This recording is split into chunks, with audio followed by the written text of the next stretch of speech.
Hello everyone, welcome to the 10th session of science. We discussed about the different type of microorganisms and their economic importance. In economic importance, we have discussed about the harmful diseases that caused due to microorganisms. We have discussed about the diseases that are caused due to bacteria and virus in human being. Today we will discuss about the fungal and protozoan disease. There are many diseases that cause due to the fungi in human being. They are known as fungal diseases. First of all, it is food poisoning. It caused due to the bacteria as well as fungi are also responsible for the food poisoning. Spoiled food, if we are taking it, with that these fungus will enter in our body and causes vomiting, diarrhea, loose motions, headache and abdominal pain. You can prevent yourself by personal hygiene, eating fresh and well cooked food, and these fungus or bacteria they easily grow in tinned food, packed food. That's why avoid tinned food.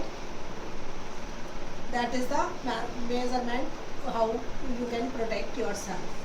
Now another fungal disease is ringworm.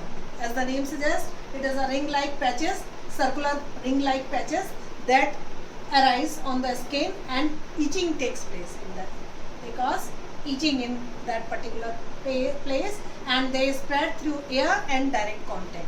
If you are using the same clothes or towel of the infected person, from that they will enter in your body and they causes itching. They are in the form of circular patches. Personal hygiene is important to protect yourself from these type of ringworm. Now we are discussing about certain protozoan disease. There are certain protozoa also that are responsible for many diseases. First of all, the most common disease that is caused by protozoan is malaria.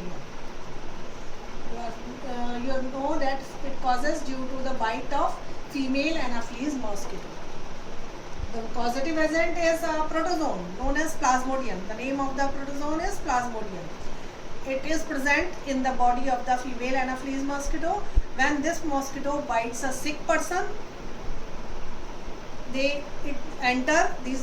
Plasmodium or protozoan enter into the body of the female mosquito, and again when this female Anopheles mosquito will bite a healthy person, it will along with its saliva, it will transfer this microorganism into the blood of the healthy person and the person will suffer from malaria. What are the symptoms? There are 3 stages. First of all, shivering stage, chill stage. First, shivering takes place any season, any time, even in the summer season, the shivering will take place and the temperature of the body will become higher. Hot stroke, high fever take place in the body. After that, sweating takes place. The last stage is sweating and the body temperature comes to normal. So these are the symptoms of malaria. And how can you prevent yourself? By keeping home mosquito free. You know, we can use mosquito net, mosquito repellent. Many mosquito repellent insecticides are available in the market that we can use. And you know, these mosquito breed in stagnant water. We should avoid stagnant water at nearby places. In cooler, we should change the water. Otherwise, if you are unable to change that water, put few drops of oil, because oil form a layer on the surface of water, and due to this layer, the oxygen availability become less, and the larvae and the eggs that are present in that water will die. So in this way, you can protect yourself from mosquitoes. Now next is amoebic dysentery.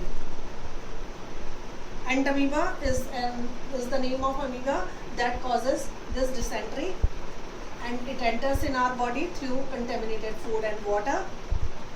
The symptoms are loose motions with blood and mucus in the stool. The stool is watery and blood and mucus also start coming along with the watery motion. How can you protect yourself? Because it is transferring through contaminated food. So taking boiled and clean water and food are the precautions that we can take to prevent ourselves from this type of disease.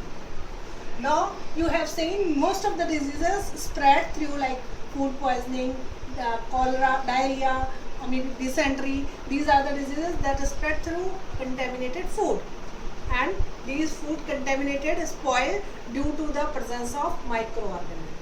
That's why it is very important to preserve our food. The method of food preservation we will discuss in next session. Thank you.